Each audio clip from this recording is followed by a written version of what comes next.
Good afternoon and welcome back to Waterloo. This is the World Junior Ultimate Championships of 2018. We've got a treat for you this afternoon. We have the New Zealand under-20 women facing off against the Dutch under-20 women, and it's going to be a very exciting game here today. I'm Naomi Redmond, joined by Tushar Singh, back on the mic this afternoon. Tushar, what are you looking forward to in this game? It's very surprising that we consider these folks to be under 20, given the level of talent that exists on the field. There's players on both teams that are considered amongst the best women's players in their respective countries. So this is going to be a very exciting matchup. It's the 2-3 matchup as well in Pool B for the women's games. Netherlands comes in seeded second, New Zealand comes in seeded third, and there was some discussion about the chances of the Netherlands as well and their medals hopes, and you'd gone into that a little bit more in our pre-conversation. Yeah, I was, shout out to my friends back at UltiWorld, the Eurozone podcast. They were talking about the Dutch women's chance at medaling. And so we get our first chance to see them here and see what they can do. Starting off, we have New Zealand with the disc, trying on O. And we have the Dutch women playing defense. Looks like a pretty straight-up person defense with a flick mark. New Zealand really rifling through it, putting up a big throw. Can she get there? And she does. That's number 8 on New Zealand, Svitanovic, and we were just looking at her before the game. She's been announced as one of the emerging best players of the year in New Zealand, and she's really young. She's only 16 years old, and all of a sudden showing her stripes right away for the New Zealand women. So now we'll get a good look at how the Dutch women answer with their offensive line. Yeah, and that throw was from Abby Little. Little had essentially touched every other disc or every other pass there. It's played on capital punishment as well, on misfit. So not a stranger to playing hard, high-level ultimate from that perspective. It's going to be an exciting matchup. We can see right away they're not afraid to huck. Both teams are able to move it as well. The defensive pressure is going to be important, and there was a little bit of a miscue there at the start of that point where I think Abby was standing there for probably 7-8 stall counts with no mark, but there was no movement upfield either. There's got to be that response from both teams.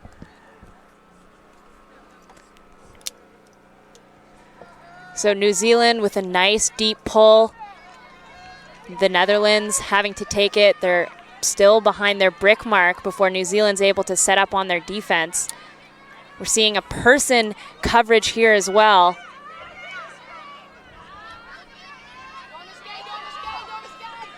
And a bit of a miscue. Can't quite get there. So New Zealand is going to have another chance to break. They're right on the sideline. That's number 62, Beth Thompson, to pick up the disc. On the mark, we have Selena Scholten. And a strike right away. It's not going to work. Coming in, we're sticking to the sideline. Out into space. Unfortunate turnover. Raven Stevens can't quite get there. So we're back with Netherlands with the disc. They're back on their own line. It's not a good position to start off in. And they're having a lot of trouble. They've got 4 handlers back and just not getting the same movement I think that they might have had in previous games. I think maybe both teams are feeling a little bit anxious at this point. The play feels very frantic. So I think both teams would do good to relax a little bit. So that's, again, Raven Stevens with the disc and a look into the end zone, but unfortunately that's going to sail out of bounds and for Jenny Ling. So the Dutch women are going to have another chance, but they're going to have to take it right at the cone on the sideline here. Sort of the wind has stopped, which is nice, but they're still going to have to go a whole lot of field. If you were watching the previous game, we spoke about the heat on this field as well. It is a turf field. It can be brutally hot. We have a bit of cloud cover right now as the huck goes up. It's a nice throw out into space. And Minard with the disc. Quick dump back. That's Lola Dam, number 4, who had it previously. And then Demi right now. And a nice D. That's number 16, Zoe Reisner. Great heads-up play there. I like that huck look, like putting it deep in that direction with no wind and really getting that space. That's going to put the defense on edge. And both teams should take advantage of that while they can.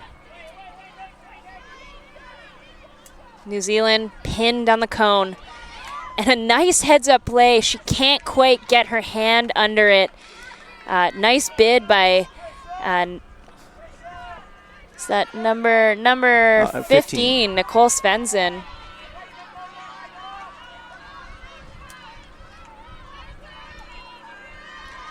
Huge cross-field throw, and she pulls it down. That's number 6, Jana Jansen. A great grab. And that's a goal for the Netherlands.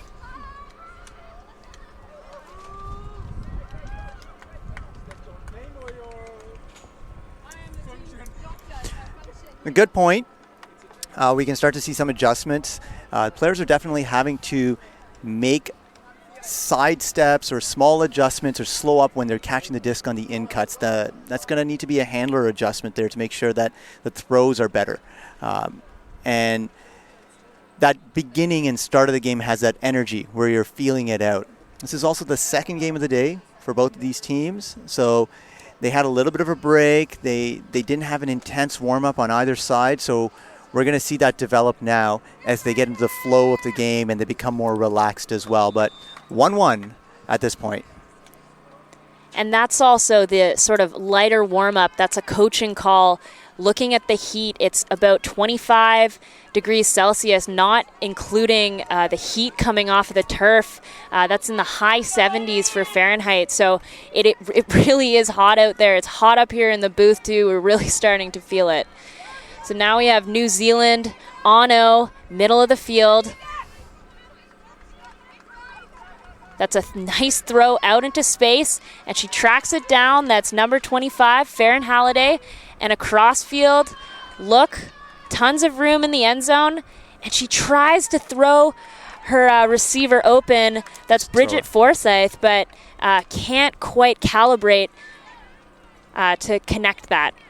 Now this is an important game for both of these teams. Pool B that they're in on the women's side has the United States of America as the number 1 in that pool. Then it's the Netherlands at 2, then New Zealand at 3, then Japan, Italy, Mexico, and the People's Republic of China.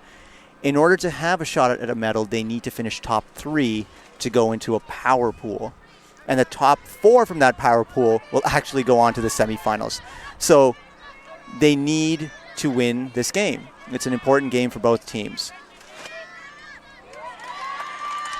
And a run through D. She doesn't stop or look back. That's number 12, Anna Crosby. And another inside throw back to Svitanovic. That was a really quick break and some nice defense and some even nicer offense from New Zealand. And that's, a limited number of turnovers at that point, but it's excellent to see that sort of movement close to the end zone. And once again, they're looking for their higher, longer throws. That means they're fairly confident in their abilities, and they're going to test the other team. But that was just very fast, and there was not that much defensive pressure there close to the end zone, not room to adjust. And so the Netherlands really needs to look at picking up on that as well. Definitely, I was going to say it didn't really look like the Netherlands was putting any pressure on New Zealand there. Some of the throws not quite pinpoint perfect, but New Zealand had enough space to still track them down. They didn't get pressured at all from the Netherlands there. So maybe it's time for a coach to step in and really fire up his team, because when you're playing person defense, you really have to be sort of frothing at the mouth to get those Ds. So Netherlands to pick up And New Zealand set up on D, but a huge huck. Is she gonna get there? Laying out, just bounces out of her hands. That was an incredible layout by Lola Dam and a very, very impressive upwind throw by number 5. That's Anne Menard. I am impressed by the two of them. I see that connection, like connecting later on in this game. And New Zealand's got to adjust to prevent that deep from coming out, because that's happened a couple times now. And great defensive adjustment on the swing handler there.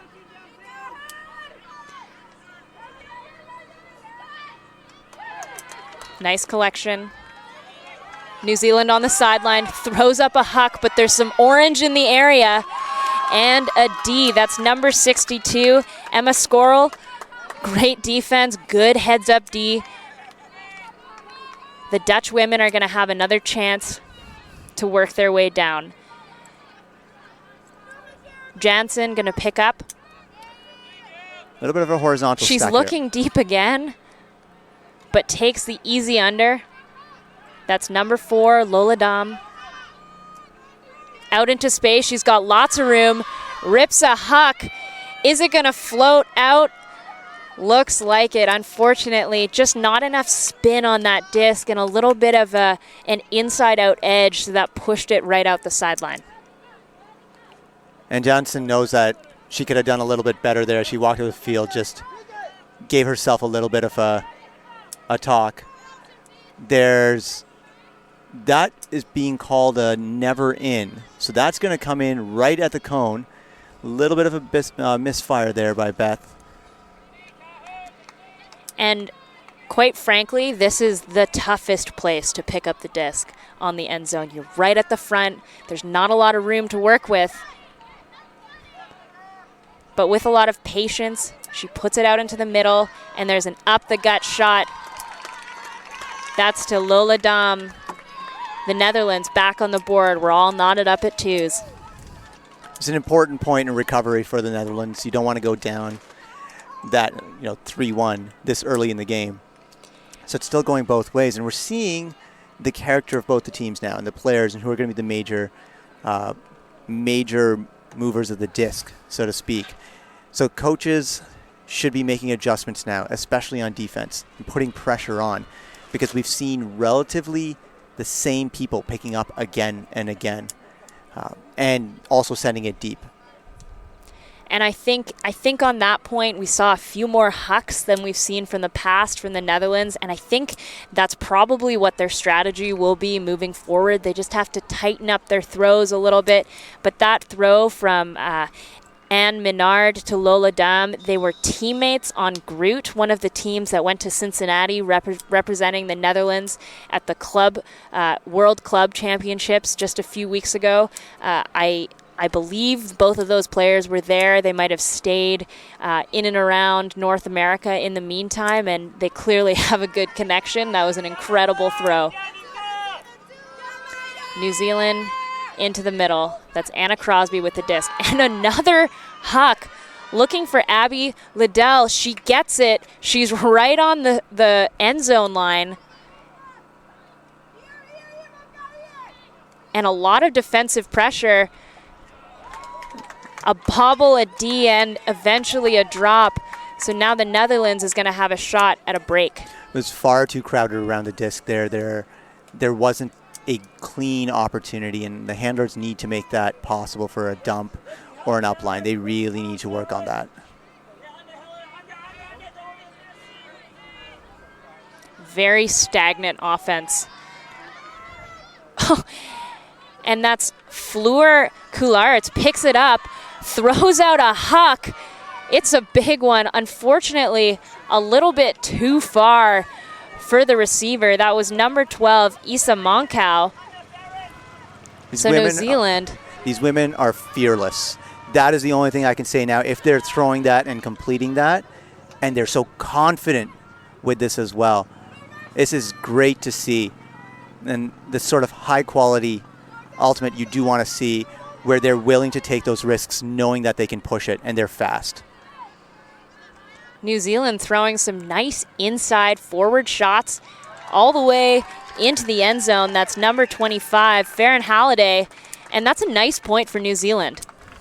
It is. I just got a little bit excited by just watching them take those long shots, and they weren't swilly long shots. They weren't super floaty. They weren't bladey. They were relatively flat and with an intention, and they always had a receiver underneath. So that communication combination bodes well for both teams. And as you said, we already have a few connections. We're going to keep seeing them throughout this game. That's I think we have a special game here, considering how tight it already is, and that both teams are able to huck it as well. Usually you get that combination where one team can't do it to the same degree, but we've seen several different players on each team throw it deep.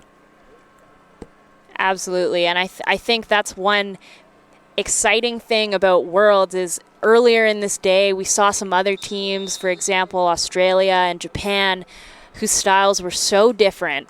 But here we have two teams in New Zealand and the Netherlands where their style is so similar. And so when you play a certain style, you know how to defend a certain style as well. So this has been really exciting, and I think it's just going to keep being exciting for the rest of the game. New Zealand with the pull. It's a low one just behind the brick mark. Jansen to pick up. A little bit slow off the uptake. Out to Dom. On the sideline. To the middle. I wish my knees could still change direction that quickly. And a huge break side backhand huck into the end zone. That's Menard to Dom. That's the connection that we were talking about. So Netherlands and New Zealand are tied at threes. And that goes back to Jansen recovering that play there. We saw her turn to go upfield, and the dump came behind her, and she just stepped back too quick and maintained flow and just kept it going. That's a great move to see. Points to a little bit of miscommunication, though. They will need to clean it up, and it also goes back to that start of that point where you said, well, I don't see much movement. They need to start moving earlier. They can't wait for the defense to catch up. Play your own terms. A little bit of discussion with a game advisor as well on the field right now with the Netherlands. Might be regarding contact, might be regarding something else, or might be regarding, well, probably a rules clarification. So now we'll see the Dutch D-line out there again. We're going to get Fleur, Coularts with the pull.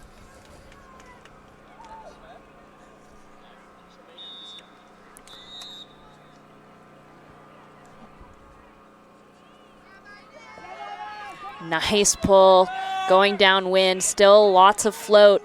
It's going to give the Netherlands, if they hustle a little bit more, they can catch up to the players quickly. And a nice pressure from the Netherlands to force that turnover. And Forsyth's got to get back on defense quickly now. So Boss with the disc. All the way across to Coularts. A nice turnaround.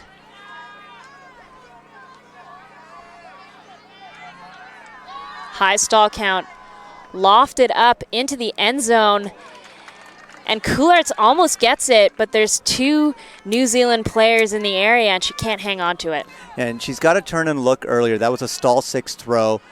She had time to look for her dump, work with her other handlers, but only had eyes upfield. Oh, and a layout D attempt. She takes the shot. Can they get there? She can. That's number 27, one of the Mance twins, Amelia Mance. To Svitanovic. Really easy. I think that's her third goal of the game, but really impressive read by the receiver there. As you can see, why she's the emerging player of the year in New Zealand for the women's division, being involved that much. But that mance-to-mance connection in the middle as well, the float the disc had on there gave time. The cut as well It was well set up so that they could run onto the disc, could make eye contact, and have pretty much half the field to cut back into. That was well set up and great movement. We are seeing that deep pressure, though, from the Netherlands pick up. We had the one layout there. There's been a little bit more close throws and passes. If they can now, with their D-line, convert that back into the actually converting those turnovers, that's going to allow them to pull away. But New Zealand hasn't been too shabby either. Yeah, it is a shame for the Dutch women when they get so close to the end zone and then force that turnover. It is really hard when you see one of your star players in the end zone. It becomes, you get so tempted to throw to them right away, but sometimes you need to check yourself and take the reset.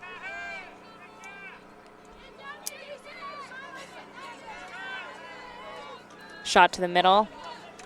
That's Dom. Looking to Menard. Back to Dom. Nicely tracked down. Out to Menard. She's every other pass into the end zone. Same lane throw. Tic-tac-toe all the way up the field. The offensive setup here, 3 handlers, 1 ISO in the middle, and then 3 other players farther down the field. They're isolating Dom to try and get the disc to her. And then as soon as it looks like it's coming to her, the break side handler cuts up the field into that space that the 3 deep cutters have essentially created. It's an interesting offensive setup. It really creates space and that one-on-one opportunity for these shorter, high percentage throws to essentially exhaust the defense then, and then create those wide opportunities down the field with so much space down there.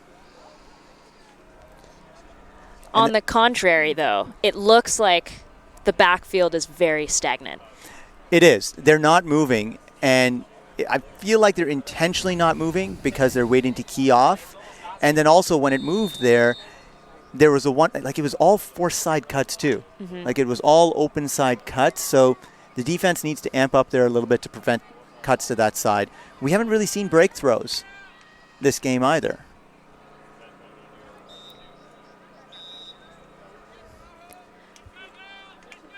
So it's Netherlands 4, New Zealand 4. Big pull. Those are nice pulls coming from Coularts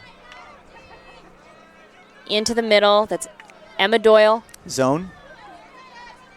This is a new look from the Netherlands, but New Zealand not really blinking at it. Anna Crosby in the middle. Out to the sideline.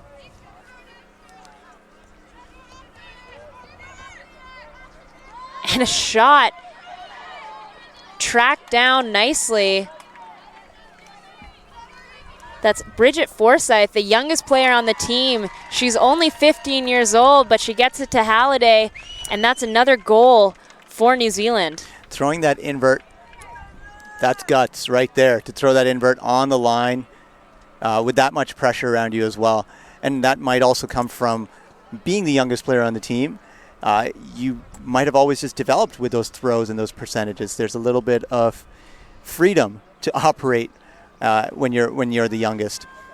That zone, yes, there was a flat monster essentially at the front, so 3, but just kind of very flat.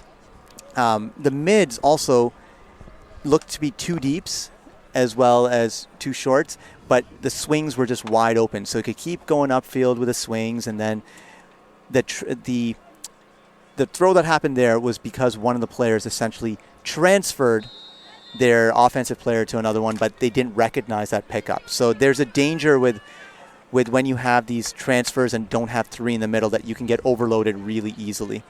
And that's what happened on that side, at least from my recollection. It did look like sort of an attempt at a containment zone, but it didn't really do its job there. I think they let things be a little bit too easy for New Zealand, but we'll see what New Zealand does here now. Looks like Person as well. Out to the middle. to Dom. All the way to the sideline. And a big throw looking to Menard. Crosby in the area, but that's a great grab by Anne Menard. Great grab and well tracked. Both players working well to avoid contact. I think number 12, though, Anna Crosby should have taken a look to see where her receiver was as she was coming to defend. It would have allowed her to adjust a bit more closely and get a hand on that disc. That was very doable, but I think they're avoiding the body contact to a degree that is also nice to see. But just taking a look would have allowed her to position herself a little bit better for getting that D. Always easier to make those calls from the booth. Oh my goodness, is it ever. The commentary from here, we can always look at something in hindsight. And I know the players, we as players when we're out there, I shouldn't have made that throw. Mm-hmm. I should have looked up that decision. But I think the general direction, if we could even provide one, which we're trying to do very quietly here to not influence the game, is the defensive pressure could be amped up a little bit. And we saw that from the Netherlands a few points ago, where they had that pressure up. That's come off a little bit right now, it seems, but they're back on, so let's see what they're going to do.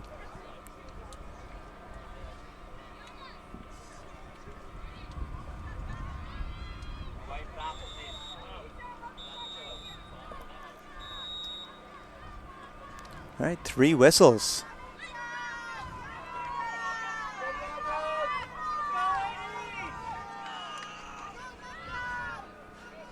Doyle in the middle.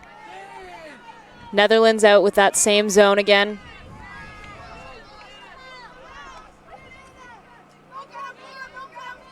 Containment zone, trying to block off anything in the middle. New Zealand setting up one person very deep, one in the middle, and an upside down throw, which shakes off the zone a little bit. Can they go all the way? Netherlands calling to go into person. Halliday with the disc. To Doyle. And an inside throw. Very, very nice grab. Believe that's number 18, Abby Liddell. Great grab there. Well moved all the way upfield. That was under pressure as well. We had number 9, Fleur, coming in on that. And to grab that as quickly was important.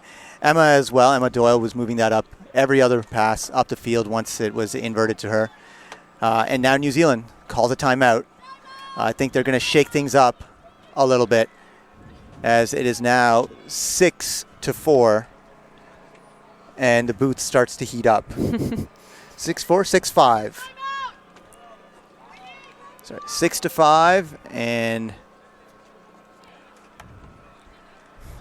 So if you're in New Zealand's huddle right now, what do you think you would tell them moving on in this first half? You're taking a timeout going into a defensive point. That's what's happening right now is you are adjusting and making a call on a line where you want the turnover and then you want to get the break. That's what they're speaking about right now. And you can see from some of the players that they just adjusted and moved around, that they've called a very strong line in order to do that. I think if I'm New Zealand right now, I talk about maybe sitting a poach deep, something to slow down the Netherlands Hucks, maybe adjusting the mark a little bit to be a little bit more straight up. They've been forcing flick, but the Netherlands have still been able to get off those round backhands without that much, not that much stopping them. So I think it's going to be 2 adjustments. It's going to be downfield defense, maybe putting someone deep with some other people guarding the unders, a little bit more poachy, as well as they really need to focus on having stronger marks. So as the New Zealand players wave at the camera and saying, "Hi, Mom," each one of you knows who you are. It appears that will probably be a zone coming down. Taking that timeout would give them the time to do that. That would give you that poach deep that you're looking for to stop that movement. And they've they've been calling, like, just from the hand movements from the coaches, they've been calling wings, they've been calling those sort of things. I anticipate that there will be a very fast, strong cup coming out of this. Nice pull from New Zealand. It's going to go way into the end zone. You can see that four-person cup. We've got ourselves a wall. They'd be good to trap on the sideline here, not let any of those crashes or a high release like that. It's still not that windy, so a four-person, so close to the D. A four-person wall isn't that advantageous. New Zealand not really doing much to stop them. That's Jansen with the disc. Hammer over the top. Menard. New Zealand totally trailing, unable to set up any sort of person or zone defense there. As soon as and that was as a zone, perhaps, because given the type of handlers it was a good move to set up a zone, but there needed to be a transition on that sooner, especially as they broke out and you had 3 handlers essentially moving it up from midfield towards the end zone. There needed to be some sort of changeover, but it changed the look. I don't think it burnt enough energy or time for the Netherlands and did not have the outcome that they wanted. Absolutely. So I'm going to change what I want to see from New Zealand. When they're back on D, I think they need to play hard person defense on the handlers, put their strongest handler covers out there on the likes of Menard and like Lola Dam as well. She's starting in the cutting position, but she's getting the disc every other pass. If they can put strong covers on there and then maybe set up sort of a sandwich or a bracket in the back, that could be really good to slow down the Hucks. And they have to solve that Lola problem in the middle right now. Because, as you said, every other disc is getting to her. She's getting open at will. Mm-hmm. That needs to be figured out. And then there can be the solving of many other problems as you move along.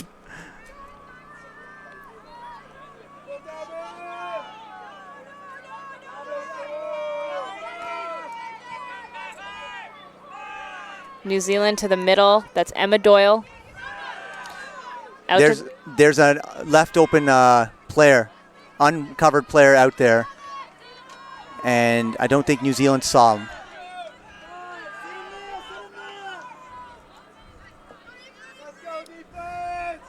Oh, and a run through D from Fleur Coularts.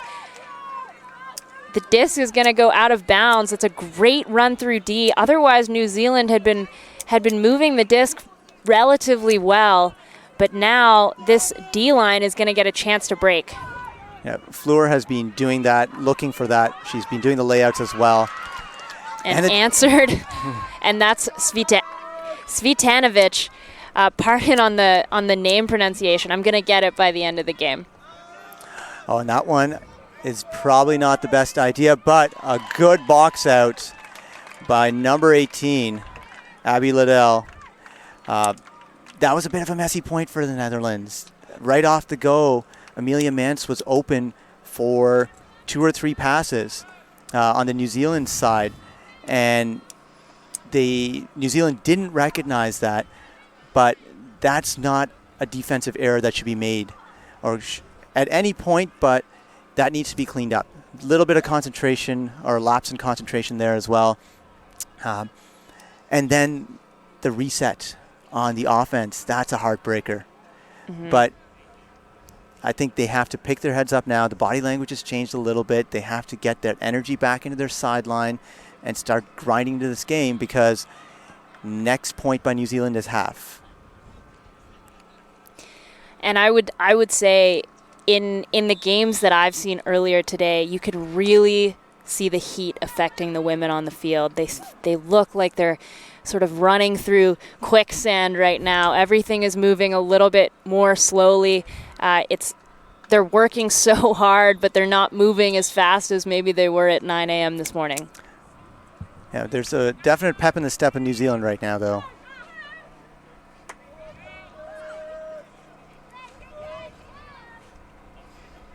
Menard in the middle, out to Jansen. And someone left deep. I think that was a little bit of a coverage error. The New Zealand defender sat under to the last back player, giving her the chance to just go straight deep without having to do much work.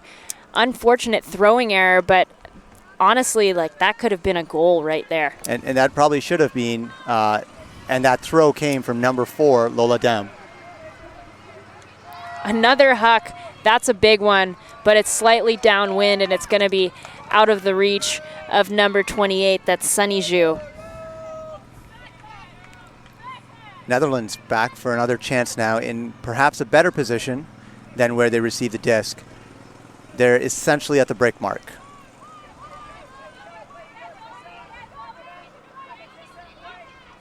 Undercut by Lola Dam.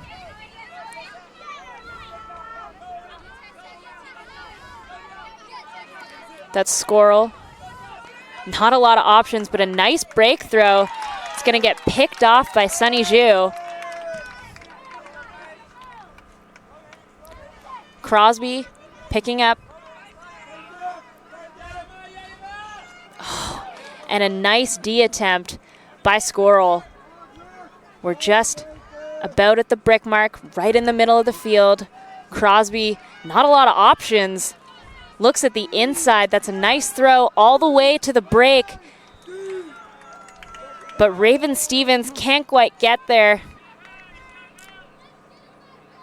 That inside flick really opened up the field, though.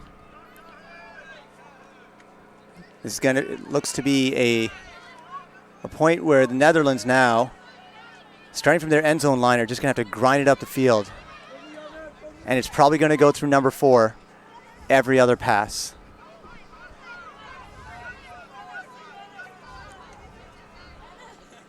Menard still gets it after a little tumble. On the sideline, that's Jansen. Looking back for Menard. Nice coverage from Crosby.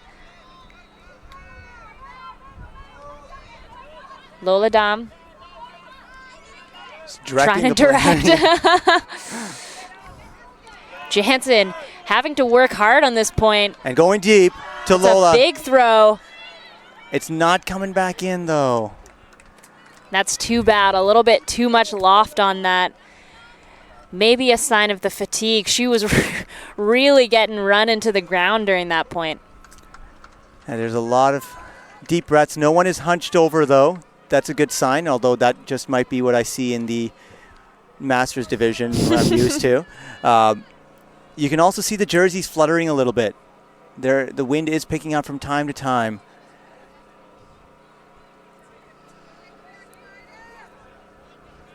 One of the longer points here that we've seen. And long points like this for the Dutch O-line are just devastating. It's so exhausting. And a timeout call. From New Zealand. From New Zealand. That's Anna Crosby. It's the second timeout of the half. If they get this point, they take it to half, 8-6. That would be a monster point to go in to half with. It's a big grind, though. Mm-hmm. We can get a little bit of a cleaner play.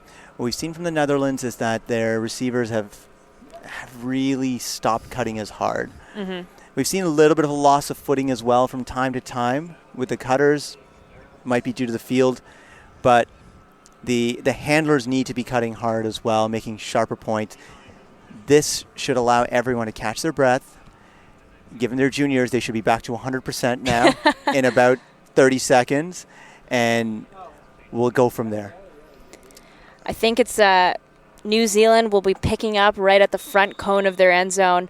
A little bit daunting. Wouldn't be that surprised if the Dutch women try to throw on some sort of trap zone, maybe a transition zone, just to slow down whatever pull play or stoppage play New Zealand might be setting up. And this is a extremely difficult spot. You're in the corner of your own end zone. If they put a backhand force on you, throwing a huck out of this, you can get blocked, hand blocked fairly easily as well. Throwing a reset out of this is almost blind because you've got your back to the person who's cutting for the dump. Vertical stack, person coverage. And we've got a same lane huck, a lot of coverage underneath that disc, and Sunny Zhu almost picks it up, but there's looks like a foul call. That's number 16, Zoe Reisner, saying that there was a little bit of contact when she was trying to go up for the disc from Lola Dam, and they're going to chat it out. I think it's really tough when you're in a whole pack to make a call on who initiated contact and whether or not that slows you down from making the grab. They should check with some of the players who weren't involved in that scrum. Because almost everyone else was looking up, everyone else was kind of bumping around a little bit. But there were at least 6 players who were not close to that were watching that play closely. So looking at the hand signals, that's a foul contested by the Netherlands. I think that's very legitimate. It was really hard to see what was happening there when, you're right, everyone's looking up, so we're going to go back. Think a little bit, like we talked about, that throw is so tough, and it was a little bit of a Hail Mary just to try and get it off the sideline. So if there's a turnover, it's not as much of a worry. And there's another throw. Nice pivots and a great grab by number 9. That's Tessa Buchanan. I'm impressed by that backhand that came out of there. Absolutely. Nicely done to space. And that's Zoe with the D. Sorry, not Zoe, Lola Dam. And here's a chance. Oh, and she pulls it down. Lola Dam, MVP of this game so far. She is doing so much work for this Netherlands women's team. So the Netherlands holds off New Zealand for one more point. It's 7-7 here, so whoever can score next is going to take us into halftime. Exciting. I think that's the best way to put it. And it's great to see this close matchup. That was a tough point for the Netherlands. It was tough getting out of that position, but once they did, they should have done a lot better. And I know they, as we're saying, we're sitting here, we can say that, but when you're center field position and you've been hucking, take that next huck. You also have to complete your in cuts, and that was Lola Dam running through her Ds, getting that relatively easy D for her. But when you have probably the fastest player on the field covering you, you have to dial it in and complete your cuts. And it'll be interesting to see what New Zealand does, because clearly Lola Dam is going to be a central force for the rest of the game. That point, they had Zoe Reisner on her, a big player, a big presence on the field, and she was doing a good job of trying to cover Lola. She seems like a very difficult person to cover and spends a lot of time on the field. She's out there again trying to get this D point to take us into half. There might need to be some adjustment on just how defensive coverage is happening and just positioning. Nice coverage by Fleur Coularts, and it goes up out into space. Abby Liddell can't come down with it. Just almost out of bounds, I believe.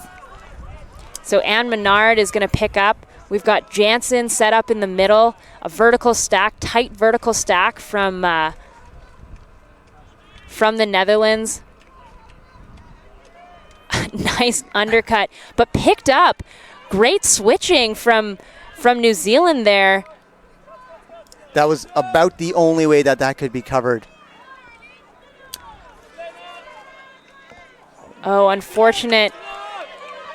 Number 55. That's Scholten, maybe looking upfield a little bit before she saw the disc all the way into her hands. Yeah, you could just see her peek up. And now New Zealand at the brick mark, looking to the end zone. Really good defensive coverage here from the Dutch. And a Big throw goes up, grabbed. That's a great grab. That's Vitanovic again, looks to the end zone, and a layout attempt by Coularts, but Abby Liddell comes down with it, and that's going to bring us into halftime with New Zealand 8, Netherlands 7. Incredible game so far. Both teams are giving 100% of their efforts. The last little bit, we've seen these key players come up on both sides. This halftime is extremely important for both teams to make those adjustments, and the coaches have to make key adjustments at this time because the second half looks like it's going to be much closer. Mm-hmm. Both teams are going to be pushing. They both know that it's tight. There's a 1-point difference. And so great matchup. I hope everyone at home is enjoying it. Big thanks to our sponsors. Big thanks to our sponsors. First of all, this stream is brought to you by Minute School. Tushar, do you want to talk to us a little bit about that? Minute School, we're an education app geared directly towards the juniors and those going to higher education.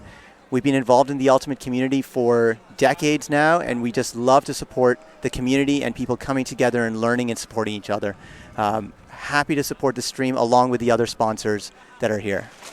Some of the other sponsors, this showcase field is brought to you by Cut Camps. They're putting on clinics all week. You can also sign up for their camps elsewhere. Also, VC, the official apparel supplier for this tournament, Greatest Bags, as well as Up Cleats. And Discraft, the official disc of WIFDIF as well. So thank you so much for everything that you do. We're going to take a quick break up here in the booth, get some water, and we'll see you back in about 5 minutes.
Welcome back. We are watching the New Zealand women take on the Dutch women here at the World Junior Ultimate Championships in Waterloo on the Cut Camps Showcase Field. This is the second half of this game. New Zealand just took half, 8-7, and they're coming out on offense. Sorry. Yep, on offense. On offense, which is... They're up one break. So we'll see what they've got here. I think, no, just kidding. I was taking a look at the line that the Dutch had out, and I was thinking that really looks like their offensive line, so I was somewhat surprised. But I think we will be seeing some power lines from both teams for the next few points. I wouldn't be that surprised. We've got Fleur Coularts out there. She's usually anchoring the D-line, but out there on O because this game is tight. It's exciting. I was basing my call on who was on O&D based on where the disc was with the game advisor. So there have been no breaks in this game. Netherlands with a strong lineup. Fleur on the sideline. Break to the middle. That's Jansen. Up to Dom. Very deep stack, horizontal stack from the Netherlands right now. Out to Menard. She's looking deep at Coularts, but picks Dom under instead, who instead is going to throw it out. And New Zealand can't quite get a hand on it. And it looks like it's going to be a goal for the Netherlands. So we are tied up again at 8s. 8-8. As you said, very deep stack, a little bit staticky there as well. We didn't see handler movement with all that space in front. That's what you kind of expect. If the horizontal stack sets up deep or the vertical stack sets up deep, that you're going to get some sort of upline cut or Berkeley by the handlers, and we didn't see that. It was always going back, back, back. I think they're looking to focus in on a couple of their stronger players upfield to make these stronger cuts with more space back. These are, as soon as you have that space, you can more confidently throw a pass to them because it doesn't feel like they're under pressure and you're no longer under pressure as the result. So we'll see if that was intended or just how it kind of evolved.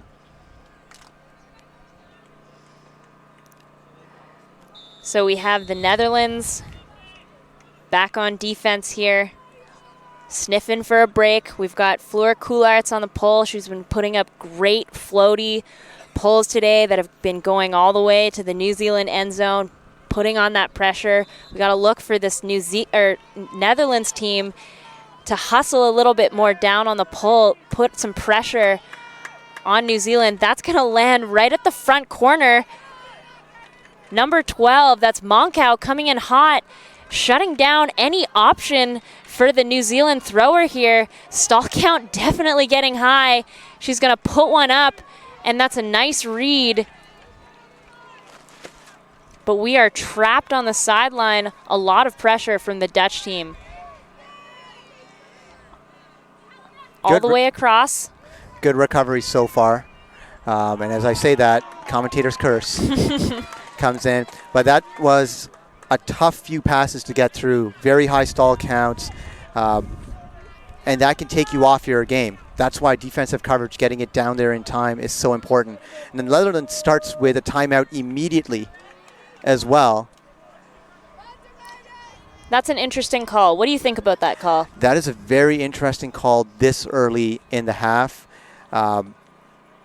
They haven't played that long of a point either. They've just come out of half. I wonder if that was called by a coach on the sideline or a decision made on the field. It's interesting because it looked like the Netherlands women were relatively organized. They were in a stack already. It is quite challenging. I would argue it's more challenging to start after a timeout when you're trapped on the sideline. It gives New Zealand a chance. If they were forcing flick, which is towards our side of the field on the booth, they could switch around and put on a backhand force, which would make it much more difficult for Netherlands to get any sort of throw off. So definitely an interesting call from the Netherlands. I'm very interested to see what kind of play they set up here. Speaking about the flick, it seems like the Netherlands coach is speaking about how are we going to block the dumps, potentially how are we going to force a different throw. This seems like something that where the Netherlands now needs to guarantee it. That timeout must equal a point off of this play for it to be worth it. Especially when it's this hot, getting into the second half of the game. We've seen a lot of long points. They might regret that if we see another 10-minute long point down the line. This is a break opportunity, though.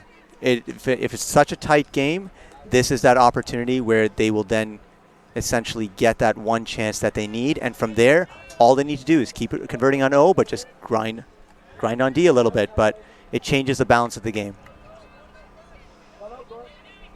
So vertical stack into the middle. Looking for the hog. It's floor. It's up. And it is picked up off by Svitanovic.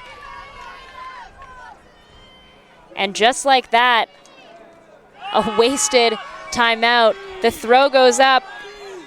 Few players under the disc, but it's Deed. A little bit of contact, but no one's going to call a foul here. It looks like they're going back to a little bit of that same vertical stack. And a lot of cutting, maybe a bit too much cutting when there wasn't enough before. And a violation call. I think maybe a fast count that looked like it was pretty frantic counting from where I'm sitting. It looks like, yeah, there was a fast count, and then the discussion appears to be I have to go down by 2 stall counts from when you called it. And so that appears to be the discussion, whether it goes down to 2 or it goes down to 0, and I think they'll figure that out. But looking at that stack, double cutting in the stack, changing direction, and then not moving quickly to clear out, gave no option other than a backfield, a dump swing, and even that would have been under pressure. That's not kind of where you want to be. Too many options is just as bad as no options. And that's Coulart's going deep. And a nice D by number 18, Abby Liddell. She had position the whole way. She held strong, and she got up high. Abby from Wellington High School in Wellington has been a major presence on this team. Setting up the horizontal now. She's bringing it in. A lot of deep strikes. New Zealand seemed to know that that's what we wanted. And just off the hands of Svitanovic, so Dutch is back on O. The Dutch team is back on O, pardon. This stack is so disorganized. Really a lot of picks about to happen, so many double cuts, people stopping in their tracks, trying to slow down, cutting off other players on their team. Coulart's in the middle. That was a looking clutch deep. hammer. That was a clutch hammer. Players all cutting at once, getting faked off. Nice shot to the break, but an even nicer defensive play by number 27, Amelia Mance. So we have Emma Doyle picking up the disc, one of the key handlers on this line here. Amelia again. Looking to the break side, gets one nice and far out there, all the way across. That's Hillary Sheridan. Into the middle, Beth Thompson back to the sideline. And a nice fake, really moving her mark there. Thompson, Doyle.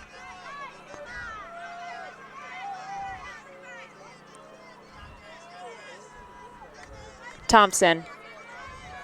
Inside shot, out into space, and ripped out of the air by Abby Liddell. That's bookmarks for her. She had that nice D down at the opposite side or end zone and able to reel that one in. And that is a huge point. There are players from the Netherlands who are coming off in pain right now with cramps. We cannot. They tried so hard, both teams, on that point. And both teams are not bringing anywhere close to a full roster here. New Zealand has 19 players listed on their roster here. How many do the Netherlands have? I think they have 18 as well. So these are two small teams. That's 10 players less than who Team Canada brought with the full 28 roster. And as we talked about earlier, we can't stress enough how hot it is on these turf pitches. A lot of the other fields here are grass, but once you get onto the turf, it's so hot and it just sucks the life out of you, especially on these long points when you're trading the entire game. It's a really long game. It is. And kudos to these women for going out there and still throwing those hucks and running deep and battling for it. New Zealand with a nice floaty pull. It's going to give them lots of time to get down there, set their defense. It's person defense. Menard looking deep, doesn't like it, but Dom coming all the way under. She's wide open, but a layout attempt doesn't connect. So New Zealand now has a chance to break. We've got Crosby on the disc.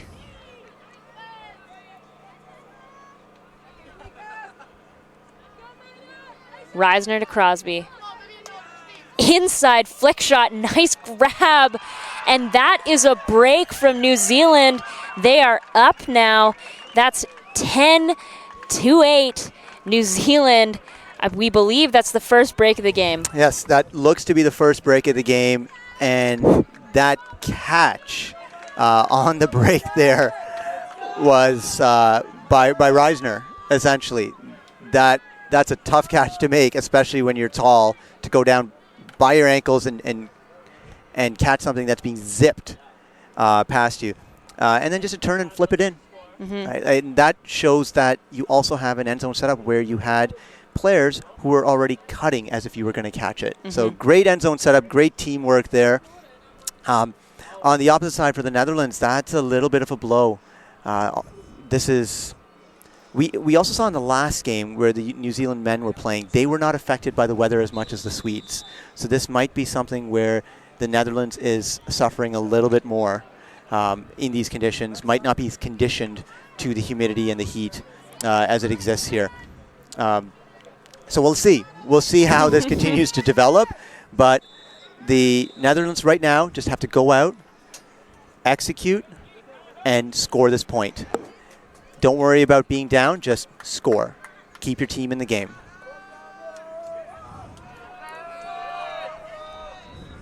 Pull's going to go out of bounds. That's a good start. That gives them an extra second to catch their breath if they were tired, because that O-line was just out there, or many members of that O-line were just out there. So Menard to pick up at the brick mark. Under to Lola Dam. Looking across.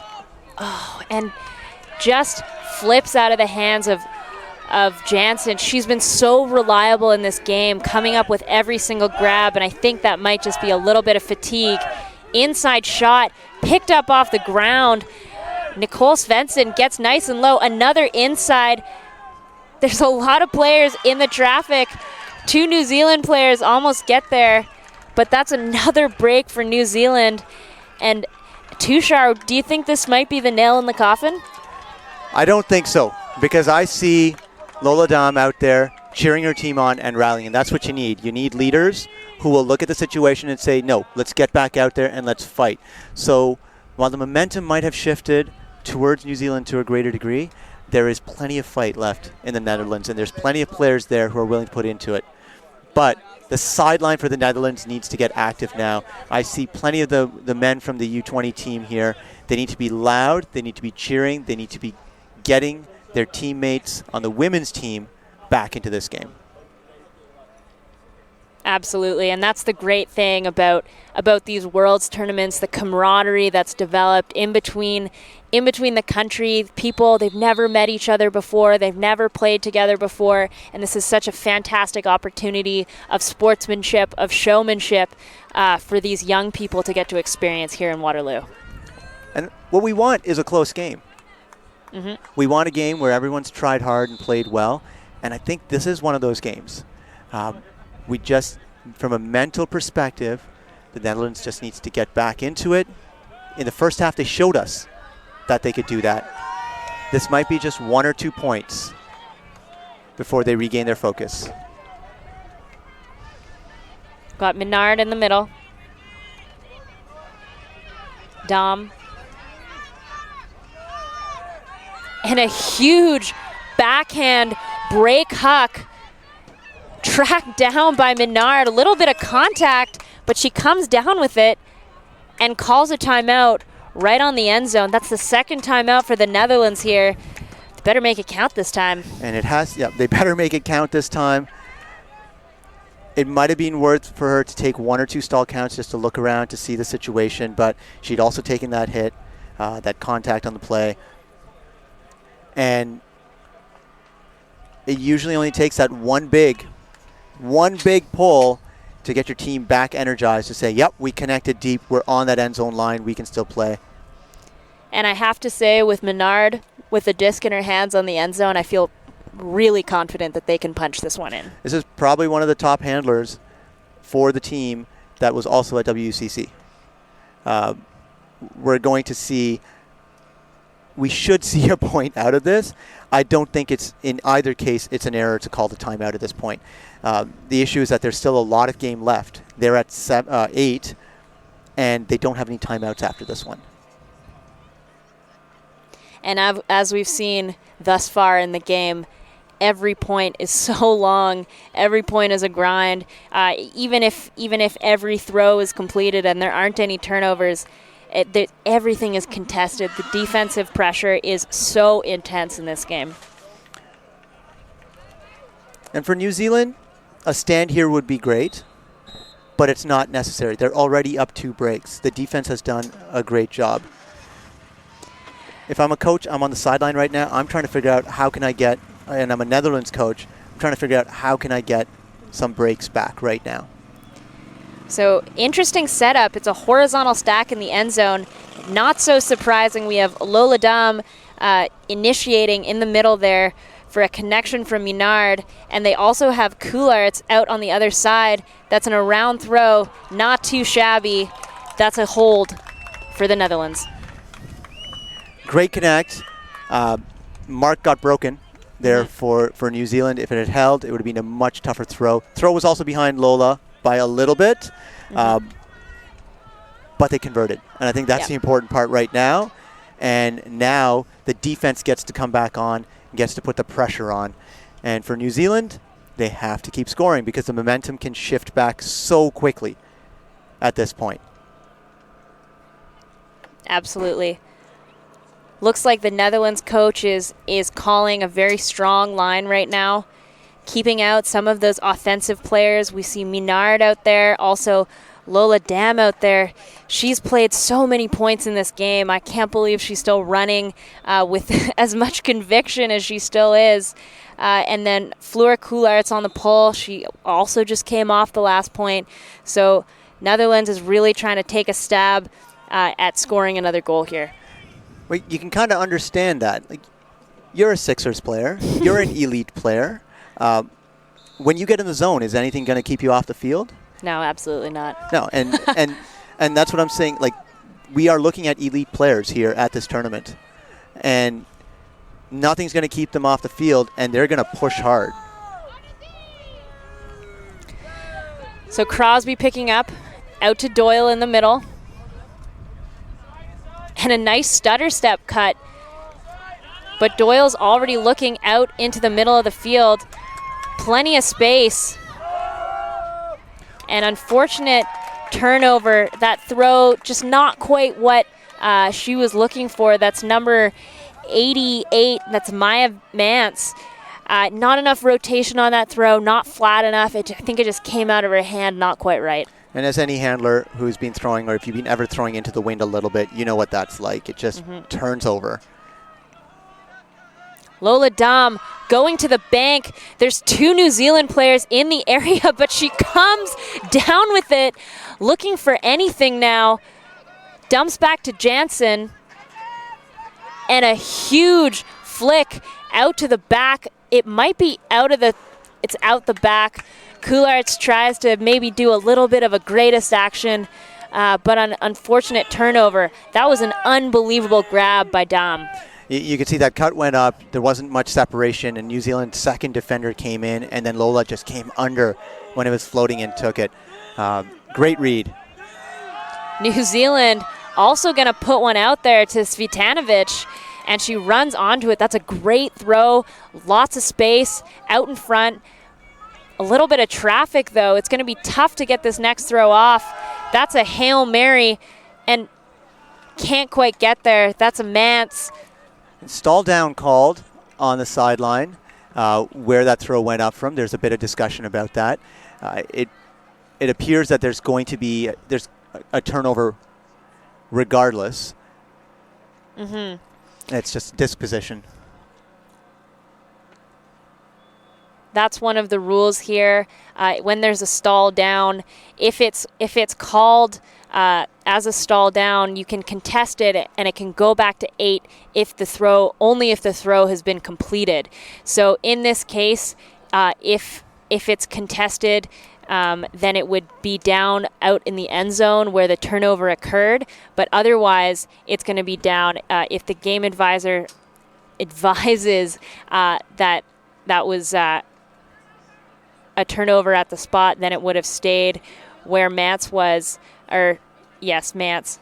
But instead, it's going to be a turnover in the end zone, and it looks like Minard is going to pick up. And sorry, I believe that's Svitanovic. So the call after the game advisor, the players have said it was not stalled down, and the Netherlands would once again with a chance to go downfield. Nice break throw from Minard into the middle to Dam.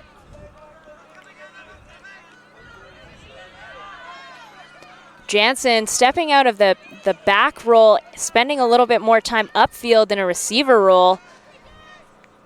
And Dam looking downfield. A lot of traffic. And unfortunately, Jansen can't come down with it. I think there were just too many people cutting into the same spot, which is something that we've been seeing more and more as the fatigue sets in from the Netherlands. As we've seen the handlers also move upfield because suddenly they're seeing themselves being able to run more. That tends to happen as well. Nice throw from Crosby, but a pancake D from Fleur. She's just so fast. But New Zealand answers back. That's Abby Liddell. There's a call in the midfield. And looks like an injury call. Injury call. And they're going to discuss where it actually will end up. Generally, the disc has to go back to wherever the disc was when the injury happened. But happy to see that's number 3, Elise Boss walking off on her own. We're going to put in Monkow instead. And looks like New Zealand is going to trade in a player as well. So that's going to be Anna Crosby coming off for Hillary Sheridan. And it looks like the disc is going to stay with Sheridan. That's where Crosby had it before. So the D will stay.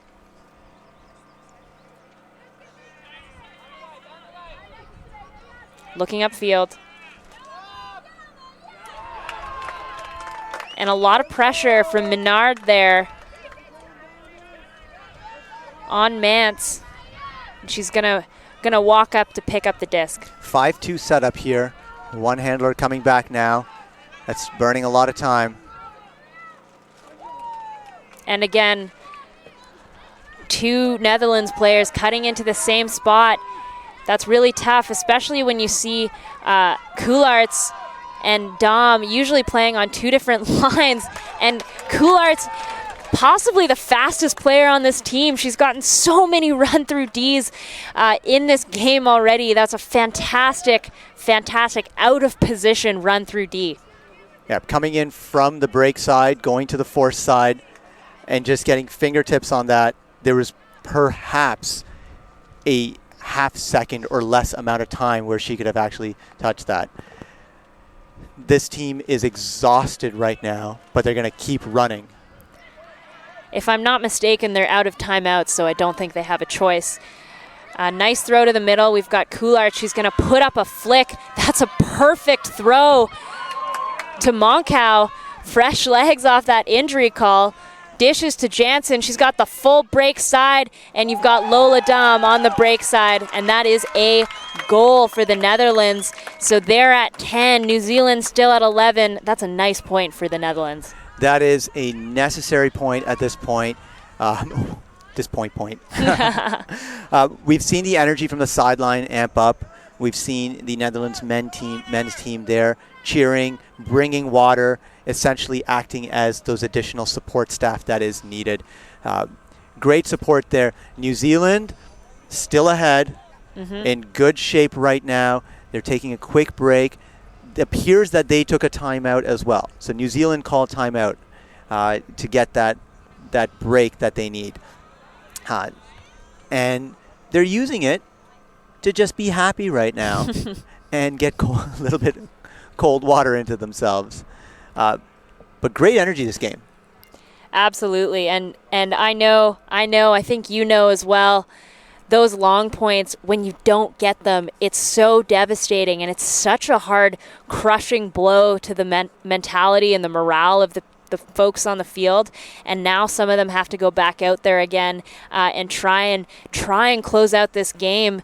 It looks like we have about 21 minutes left in this game, and we're at 11-10, so there's still lots of time. A lot can happen in 20 minutes, but both teams should think about really dialing it in and focusing. Something that we were talking about earlier in the other streams is some of these mistakes, they can get away with them in these games, but if they're playing against teams like Team USA or Canada or Colombia, the top-ranked teams in this tournament, those teams are going to absolutely capitalize on unforced errors, and then you won't ever get another chance to score. No, I think this is day one of the tournament. There are immense learnings that they need to take out of this, and they need to put that into place against the other teams that they're going to be playing. And it looks like we have Abby Liddell coming off the field with some ice on her shoulder. Hopefully that's to help cool her off, although I sort of doubt it. That's too bad because she's been such a strong piece to the New Zealand offense and defense in this game. All right, an important player that needs to be back in this game at some point, but also needs to work on, they need her for the rest of the tournament. Absolutely. The coach and management for this New Zealand team have been fantastic as well. And since this is going out, gives us a chance to speak. As commentators, you always look for additional help. Naomi here has compiled lists and lists of names, positions that they're in, team numbers. These are things that in the past have been difficult for commentators to get, but also history. But Team New Zealand's actually gone a step above. They've given us these little flyers, which has every single player's name, along with information on themselves, which has actually helped out a little bit, because really helpful. Now we wish more teams would do that. Nice huck, but it's tipped and still picked up. And another throw just right outside the end zone now. That's Mance, and can she get there? Yes, that's Halliday falling over, but still runs onto it. That's an unfortunate tip from the Netherlands. They were right in position, got the D, but they didn't seal it off with the grab, and it floated just enough for New Zealand to hang on to it. So heartbreak there, but both teams got to take some learnings from that. New Zealand has got to figure out that they can't throw that. That should have been a turnover there. And for the Netherlands, they read the play correctly. They just need to commit to getting that D and in some cases catching it or knocking it to the ground rather than up. But New Zealand is probably got to take the greater lesson out of that. That was an error. They can't celebrate the completion of that. They can't take that as a reward of let's throw that huck again. They just can't. That's what they talk about, the negative reinforcement. When something works, even though it's not pretty, it's sometimes you can still feel a little bit good about it because you still got the goal, but it really wasn't necessarily. It is a good. I like New Zealand hucking. I think it's good for them. It's really working for them, but they have to think more slight calibration adjustments, angles, and both angles on the cutter's point of view from where they're angling their cut and also the throw or the angle of the disc just to make the completion, to seal the completion. Absolutely. And well stated on that. This pole goes out of bounds as well. And it's going to be brought to the brick mark. So unlike North American USA Ultimate rules, where if it's a brick, you would just bring it to the middle of the field from wherever you were. In WIFDIF rules, you can either take it to the sideline where it went out, or if it goes past the brick mark, then you can bring it to the brick as well. Nice swim cut. Jansen has the disc. A lot of contact. No call, though. And she throws something out into space, and a huge layout grab. Lola Dom, incredible grab. I hope someone has a picture of that one. That was unbelievable. Full extension into the end zone. That throw on the sideline, as soon as it came out, I was like, this is low, this is flat, it's dying fast. And then I saw who was going after it, and I just kind of relaxed, and I was like, she's probably going to get it. Because that's the sort of game that Lola Dom's been happening. And this is our first look at players, many of the players here. These are players that are going to go into the adult programs now, and we're going to see these leaders for years, if not decades, as they continue to play Ultimate over time. And I really hope we see players like Lola and all the other players here at World Championships or at their country championships for decades to come. But that was fantastic. That was totally superb. That throw came out, and it was coming in with so much zip. I really didn't think she was going to get there. Holy moly. Are you looking to facing up against her someday? I mean, right now she's playing in the mixed division with Groot, so hopefully I won't have to see her anytime soon. Lola, stay in mixed is the message. Just kidding. She should stay in women's. We love our women's program in Toronto. That's a strong program. Three-team setup? Yes. To talk a little bit about the women's division here in Ontario, it started out Kitchener, Waterloo, Toronto, and Ottawa, all one team on Capitals. And then 3 summers ago, we switched so that each region would be given a chance to develop their players. And it's worked out pretty well for Sixers. Also, Stella from Ottawa going into the finals of the Canadian Ultimate Nationals this weekend. So it's been really great for the development of women's ultimate in Ontario and in Canada overall, I think. And that team, the Capitals, quite strong, had made a finals appearance in Sarasota as well, in the U.S. finals as well in the women's division at some point a number of years ago. That D by number 4 on Netherlands, who is Lola Dom. So we're going to have Menard pick it up and throw it right away. That's to Coulartz. She tracks it down. Nice bodying. Looking to the end zone. Doesn't like what she sees, so she's going to try and get it out to Menard. Tracks it down. Across to Jansen.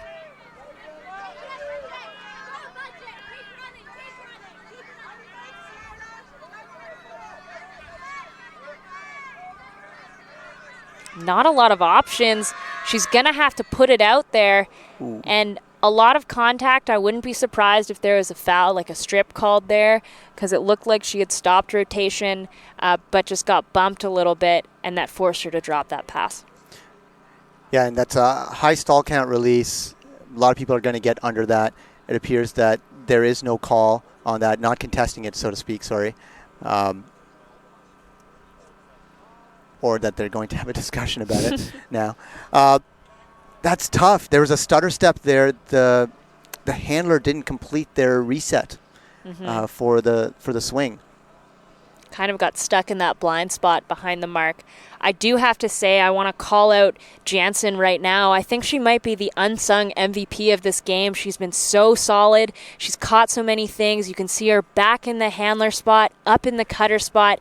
She might not be as flashy as players like Dom or Coularts or Menard, but she's really doing a lot of work. She's doing a lot of yard work, we call it. She's gaining yards. She's not necessarily scoring goals or throwing goals, but she's done so much for this Dutch women's team. And the chemistry between these players is great to see as well. So we're in an interesting position now. It's going to be coming back at 8, most probably, and we've got a lot of in coverage right now, or 6. But another big throw and a layout grab by Coularts right on the doorstep. Incredible layout grab. That's been back. Called.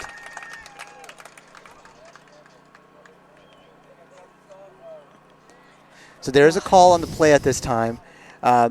It's tough because it was a great grab and no call. That's a goal. Point. That's back-to-back huge layouts from the Netherlands. That's the kind of energy that we needed to see from them to bring them back into this game. Now we're knotted up at 12s. We still have a little bit of time left, but not too much time. And so it's going to be great to see what these teams can do. I feel like that layout goal on the right side of your screen from Dom, that was really the TSN turning point of this game. Yeah, the energy has just come back into this team. 12 12s, and the Netherlands needs one break. One break, and it seals the deal. That will bring them back even. It was just a few points ago we were discussing whether we could get to this point, and it's great to see the Netherlands battle. The New Zealand is still battling as well. This was a back-and-forth point. So let's see what this game finishes up with. Exciting. So exciting. These two teams are so evenly matched. We were talking about it before, very similar style of play. I think I would argue that New Zealand is a little bit deeper than the Netherlands, but I think the Netherlands' top 7 is probably a little bit stronger than New Zealand's top 7. So the battle back and forth between that, the Hucks have been insane. The defensive play has been tight. What an exciting game we've had this afternoon here in Waterloo. Coulart's back out there with the pull.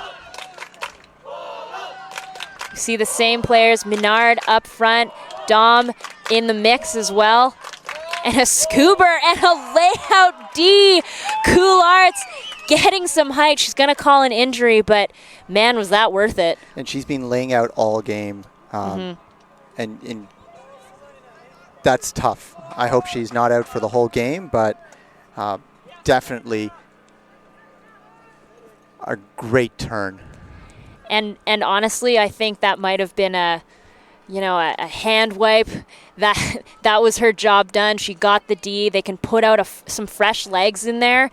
She's played maybe the last 3 or 4 points in a row and doing a lot of work for this Dutch women's team. So now they can put in someone fresh who can help them score this point. Menard looking towards the end zone. Dom shakes free, no coverage.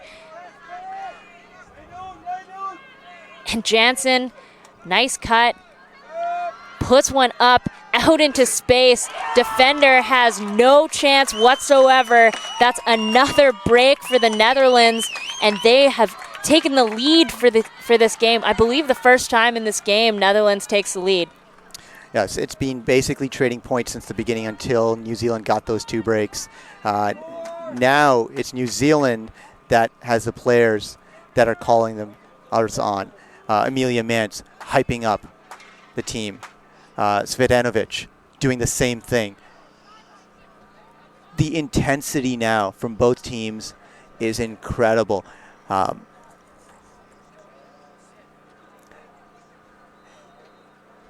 It was a very static horizontal setup.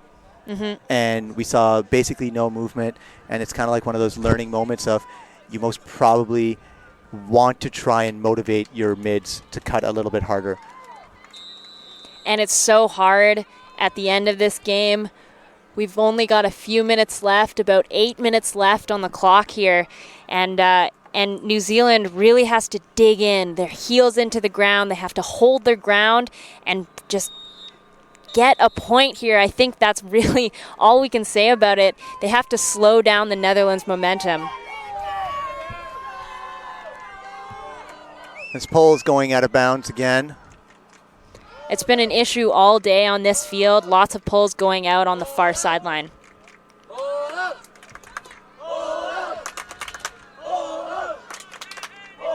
Netherlands sideline now, amped up. And a nice throw into space. Crosby with the disc. A little bit deep. Abby Liddell, oh, and so close. Mance gets it back to Liddell. Rips an inside shot to Svitanovic, and that's a goal for New Zealand, so we're still tied up here at 13s. You can see that the names we've been calling again and again, that was the exact play there. Really good job in getting that handler reset upfield. The Netherlands defender read the break side coverage perfectly, took away the back, and New Zealand managed to keep the middle open. That saved the play. That was the breakthrough right there. And then after that, it was just Mance, Liddell, like Svitanovic as well. We've been saying her name so much, but it's just so tough. Number 8, getting into the end zone. We're back to 13s.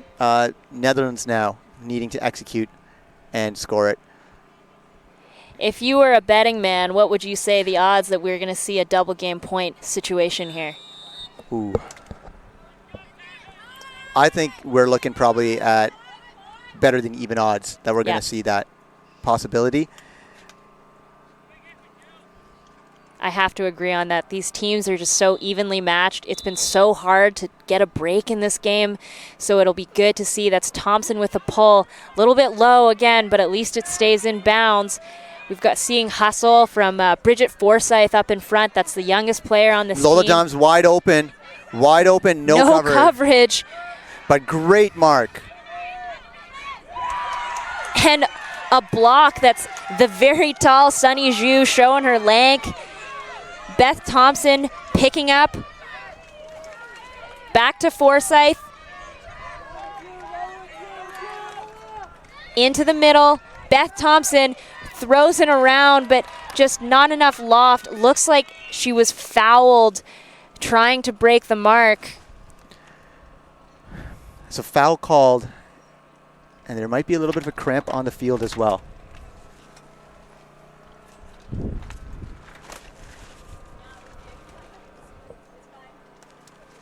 From where we're sitting, the way that the throw came out of her hands, I'm not all that surprised. It was a bit of maybe a bump on her release point. It came out really low and a little bit bladey, and that's not a characteristic of that around throw from her. No, it probably looks like there was some contact, but they're just going to have a quick discussion. The advisors are going to provide some input, but then the players need to decide what happens, and then that'll set the stall count based on that. Game advisors' input does not need to be taken. There's many cases where it isn't.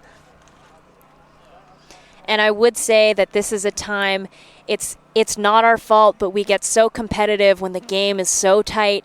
It's really easy to be in that position, to call a foul, to contest a foul when you feel like there wasn't any contact. So it is really nice to bring in a third party in the game advisors who can help chat you through what happened and what the correct call should be.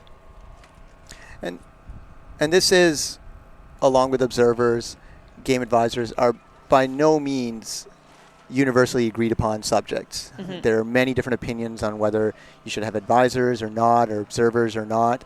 And everyone is continuing to develop their opinions on this situation. So from the hand signals, looks like an uncontested foul. So the disc is going to come in with Thompson at 0, no stall count. The New Zealand players are trying to set up back where they were before the foul occurred. And so New Zealand is going to get a chance to get this break here.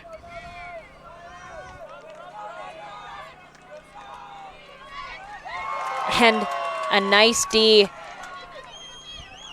Menard is going to get a chance here. Looking upfield to Jansen. Nice mark by Sunny Zhu to Dom on the sideline.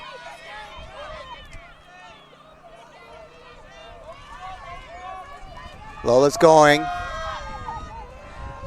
And that has some nice float on it, but not enough. And it's going to sail into the end zone. Starting to see definitely, for the first time in this game, a little bit of fatigue from Dom. She's been working so hard, playing so many points in a row. And now we have New Zealand.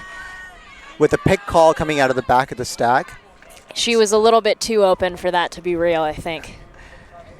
It was essentially the move happened, and it was an immediate pick, which is a danger when you're setting up a vertical stack that's too tight.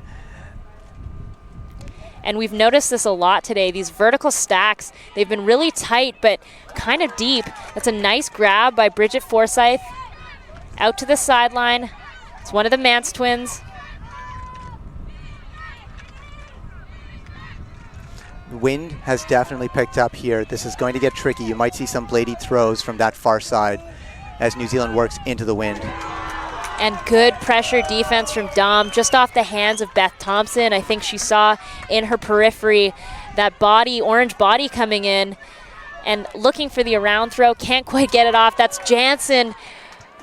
Great layout grab. So reliable for this team. And nice grab. A little bit of blown coverage from the New Zealand women.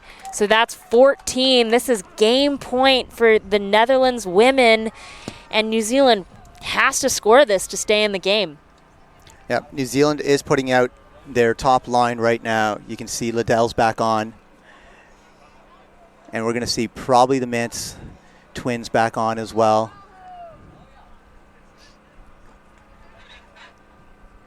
We see Emma Doyle, number 8. Svetanovich. We're seeing Zoe Reisner on, who typically has been working on covering Lola Dam. And on the Netherlands side, they are cycling their lines. They're giving some of their players a little bit of a break, planning for that double game point situation. What do you think of that? Planning for that situation, when you're going out on defense, I think it's a good call because you do need to ensure that your offense line, which has been delivering, is going to be able to seal the deal if that situation should arise. Especially when you're running 18 players in this heat. It's such a small team, both of these teams. On your second game of the day. So pull goes out of bounds. Looks like Emma Doyle is going to pick it up in the middle. She's flanked by number 24. That's one of the Mances. On the other side, Anna Crosby. We have Abby Liddell all on her own in the middle with the rest of her players in a side stack. Lots of room. She's going to go deep. Nice throw out to Zoe and a big shot, but it's Deed by Fleur Coularts and another big throw. Lots of players in the area. She can't quite get there. Good try, but I think Beth Thompson might have gone down a little bit hard. Is that Anna Crosby?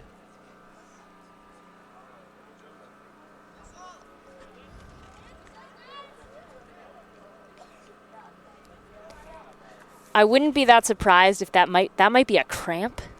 She's been playing a lot. It's highly probable. It looks like a cramp for Anna Crosby. She's one of the handlers on the team. Great coaching staff here for Team New Zealand. Ian Stewart, the head coach. Sally Neal, the assistant coach. Rhea Mildenhall, the manager. And then Fiona Clendon has been the doctor for the men's team, but is also here for the women's team. So the turnover is going to stay Emma Doyle's to pick up. She's a lot of cuts coming in at her, so she looks to reset, and that's a nice break throw out to Svitanovic. Oh, and just off the fingertips, she almost had it and then dropped it. A little bit of a ground strip there. So now we have Jansen picking up. This is for the game. And a layout attempt, but caught by the Pinkies. A come-from-behind win for the Netherlands. That's 15-13 for the Dutch women. What an exciting game. You could see the emotion when she caught it. It wasn't a spike on the ground, just turned, caught it, gripped it, looked down. It was just like little fist pump with that. This was a hard battle for both teams. Netherlands, the number 2 seed in their pool. New Zealand, number 3. Incredible game. Absolutely incredible game. And I am so impressed by the players on both teams, especially their top lines. They were essentially an O-line and a D-line was one, and both sides, they played the whole game. Even both teams have less than 20 players, but I'm so impressed by the athleticism on both sides. And both teams had momentum shifts where they had to pull themselves back in. That shows a lot of maturity. Congratulations to both teams. It's unfortunate that New Zealand had to lose this one, given how much heart they put into it. But the Netherlands, with that comeback victory, massive. Congratulations. And so we're looking forward to seeing both teams going on further in the tournament. That's all for today. That's our last streamed game. So thank you for tuning in. We'll be back online tomorrow at 9 a.m. Eastern Time with more streams for you. Thank you so much. This is the World Junior Ultimate Championships. I'm Naomi Redmond, joined by Tushar Singh, and we'll see you tomorrow.